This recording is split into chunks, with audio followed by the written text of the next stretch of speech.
श्री सद्गुरु महाराज की जय। प्रातः स्मरणे अनंत श्री उषित परमाराध्य संत सद्गुरु महर्षि में परमहंस जी महाराज का प्रवचन गुरु गोविंद सिंह की महानता। इस प्रवचन का चौथा भाग महर्षि में ही सत्संग सुधा सागर। शिक्षा और दीक्षा सबको चाहिए, किंतु कान फूंकना कोई दीक्षा नहीं है और न अध्यात्म पथ में इसका कोई अर्थ है। भक्तिन सिस्टर निवेदिता श्री स्वामी विवेकानंद जी की शिष्या थी। श्री समर्थ रामदास जी महाराज छत्रपति शिवाजी राव के गुरु की भी शिष्याएं थीं। भगवान बुद्ध और कबीर साहब आदि संतों की भी शिष्याएं थीं, जिससे विदित होता है कि स्त्रियों के वास्ते पति सेवा और पातिव्रत धर्म का पालन के सहित अध्यात्म धर्म मोक्ष धर्म के पथ में योग्य गुरु से शिक्षा और दीक्षा ग्रहण करने की आवश्यकता अनिवार्य रूप से है। तभी तो भक्तवर श्री जय दयाल गोयंद का महाराज जी ने अपने परमार्थ पत्रावली में गुरु मंत्र जपने कहते हैं और पुरुषों तथा महिलाओं के समाज में भी बैठकर उन्हें शिक्षा देते हैं। जब भगवान श्री राम स्त्री पुरुष सभी के लिए गुरु सेवा की विधि त्रेता युग के प्राचीन काल में ही दे गए हैं, तब संतों का स्त्रियों को शिक्षा दीक्षा देकर गुरु बनाना भगवान के उपदेश के अनुकूल ही है और युक्ति संगत भी है। यदि स्त्री के पति स्वयं ही योगीवर भूपेंद्रनाथ शान्याल के सदृश अध्यात्म पथ के पथिक हों, तो स्त्री अपने पति के द्वारा ही वह पथ पा सकती है। उसको दूसरे गुरु की आवश्यकता नहीं है, क्योंकि जो विद्या और गुण जिनको हों उनके द्वारा उनकी विद्या और गुण दूसरे को मिले, यह पूर्ण संभव है। परंतु इसके विरुद्ध अर्थात जो विद्या और गुण जिनमें नहीं हो, वह विद्या और गुण उनके द्वारा किसी को मिले असंभव है। पत्नी को पति का गुण स्वभाव पवित्रता और पवित्रता का ज्ञान भली भांति अवश्य होता है, तदनुकूल वह अपनी श्रद्धा अवश्य रखेगी। इसके अतिरिक्त किसी दबाव से उसकी श्रद्धा अपने पति में हो, यह संभव नहीं जचता। किसी भी अध्यात्म पथ के गुरु में पवित्रता ज्ञान और कर्म के कारण ही उनमें श्रद्धा हो सकती है, नहीं तो गुरु शीश अंध बधिर कर लेखा, एक न सुनई एक नहीं देखा, हरई शिष्य धन शोक न हरई, सो गुरु घोर नरक मह परई। रामचरितमानस।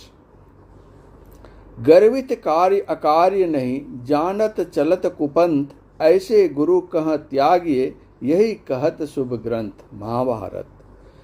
ज्ञानान मोक्षम वाप्नोति, तस्मान ज्ञानम परात्म परम, अतो यो ज्ञान दाने ही न क्षमस्तंग तेजत गुरुम। विरहस्त्र सार। ऐसे गुरु का संग सर्वथा अनुचित है। झूठे गुरु के पक्ष को तजत न कीजिए वार, द्वार न पावे शब्द का भटके बारंबार। कबीर साहब। कतिपय लोग श्री मीराबाई जी को केवल मोटी भक्ति उपासना की ही भक्तिन समझते हैं, परंतु उनका जो शब्द पहले कहा गया है और इस दूसरे शब्द ऊंची अटरिया लाल किवरिया निर्गुण सेज बिछी, पंचरंगी झालर शुभ सोहे, फूलन फूल कली, बाजू बंद कटुला सोहे, मांग सिंदूर भरी, सुमिरन थाल हाथ में लिन्ना, शोभा अधिक भली, सेज सुख मना मीरा शोभे, शुभ है आज घरी। से विदित होता है कि वह योग्य गुरु संत रविदास जी की कृपा से अंतर्मार्ग के योग संबंधी योग साधनाओं को भी करती थी, अर्थात वह सूक्ष्म उपासना में भी अपनी अच्छी गति रखती थी। यह नहीं कि वह केवल पति की ही उपासना क्या करती थी। अध्यात्म पथ में पुरुष और स्त्री सबको बराबर अधिकार है। स्त्रियों में भी योग्यता विशेष की साधिकाएं हुई हैं और अब भी जहां तहां हैं। श्री रामकृष्ण परमहंस देव को तांत्रिक शिक्षा दीक्षा एक भैरवी ब्राह्मणी से मिली थी, यह प्रसिद्ध है। तंत्र शास्त्र में स्त्रियों के लिए पति के अतिरिक्त शुद्ध आचरणी अध्यात्म पथ के दाता योग्य गुरु से शिक्षा दीक्षा प्राप्त करने की विधि तो है ही, और तुलसीकृत रामायण के अनुकूल श्री राम का भी यही उपदेश है। गोस्वामी तुलसीदास जी महाराज तो यहाँ तक कहते हैं कि बिन गुरु भवनिधि तरई न कोई, जो विरंची शंकर सम होई। महारानी द्रौपदी के वस्त्र हरण के समय उनकी करुण पुकार पर भगवान श्री कृष्ण की कृपा से उनका वस्त्र बढ़ा था। लोगों में यह विख्यात है, इसी हेतु उन्हें भी बहुत लोग भक्तिन मानते हैं। महाभारत आदि पर्व के पढ़ने से विदित होता है कि पति हेतु उन्होंने कई जन्मों तक तपस्या की थी। एक जन्म के उनके तप के अवसर पर उनको धर्म, इंद्र, पवन और युगल अश्विनी कुमार देवों के दर्शन हुए तथा उन्होंने पति रूप में पांचों को मानस और मौन इच्छा से वरण किया था। उन पांचों ने उनकी इच्छा पूर्ण करने का वरदान दिया था। पांडवों ने जब द्रौपदी के पिता द्रुपद राजा के सामने हम पांचों भाई द्रौपदी से विवाह करेंगे यह कहा, तब राजा द्रुपद और उसके पुत्र धृष्टद्युम्न ने मिलकर इसका प्रतिवाद भी किया था। द्रौपदी ने भी इसका प्रतिवाद किया था। ऐसा महाभारत में कहीं भी लिखा नहीं है। महाभारत के वन पर्व में लिखा है कि अपने पांचों पतियों और भगवान श्री कृष्ण की उपस्थिति में द्रौपदी ने अपने मन की सच्ची बात नहीं बतलाई, झूठ बात कह दी थी। जब अर्जुन ने उसे प्राण दंड देने की धमकी दी तब उसने अपने दिल की सच्ची बातें कही थी। वह अपने मन में वीर कर्ण को भी पति रूप में पा जाती, यह स्मरण करती रहती थी। इस गोपनीय विषय को जानकर वीरवर भीमसेन ने उसको बहुत डांटा और उसकी बड़ी भर्त्सना भी की थी। महाभारत के स्वर्गारोहण पर्व में लिखा है कि पांडवों के महाप्रस्थान के समय वह भी पांचों भाई पांडवों के साथ साथ चलती थी। वह उन सब के पीछे पीछे चलती थी। वह उस पहाड़ी यात्रा में पहले द्रौपदी गिरकर परलोक सिधार गई। उस समय भीम ने युधिष्ठिर से पूछा कि यह इस तरह क्यों गिर गई। युधिष्ठिर ने उत्तर दिया कि यद्यपि हम पांचों भाई द्रौपदी के लिए समान थे, परंतु यह अर्जुन का पक्षपात बहुत करती थी, इसलिए वह इस तरह गिर गई। परलोक में उन्हें नरक की यातना देखनी पड़ी, फिर वह स्वर्ग की लक्ष्मी होकर विराजी।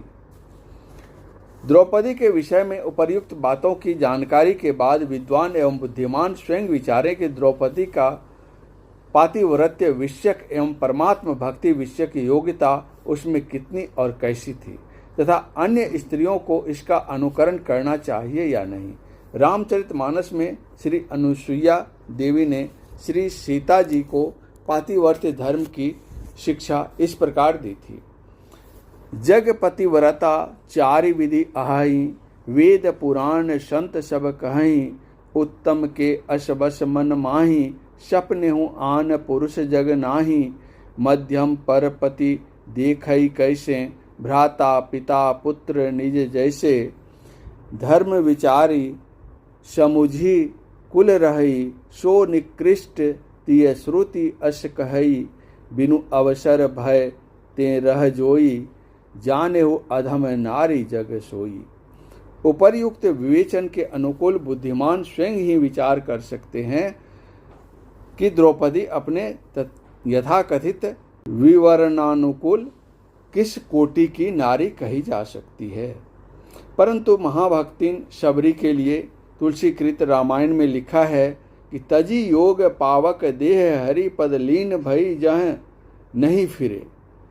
उपर्युक्त साधिकाओं के कथित कर्मों से लोग इनकी विशेषताओं को समझ सकते हैं और निर्णय कर सकते हैं कि भक्ति पथ में स्त्रियों और पुरुषों को किस प्रकार चलना चाहिए। स्त्रियों के लिए जिस प्रकार पातिव्रत्य धर्म का पालन उनकी पति पवित्रता की श्रेष्ठता है, उसी तरह भगवान श्री राम के सदृश एक स्त्री व्रत का पालन करना पुरुष की भी पवित्रता की श्रेष्ठता है।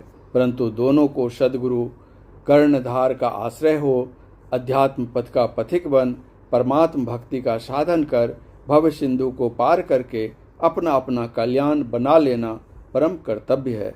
यह कल्याण न केवल एक स्त्री व्रत धारण कर से और न केवल पातिव्रत के पालन से मिल सकता है। इन व्रतियों के अनुसार अपने अपने व्रतों के सहित कही गई रीति से परमात्म भक्ति अवश्य करनी चाहिए।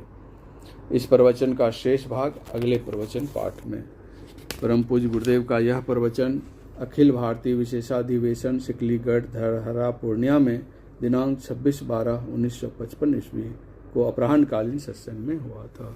श्री सद्गुरु महाराज की जय।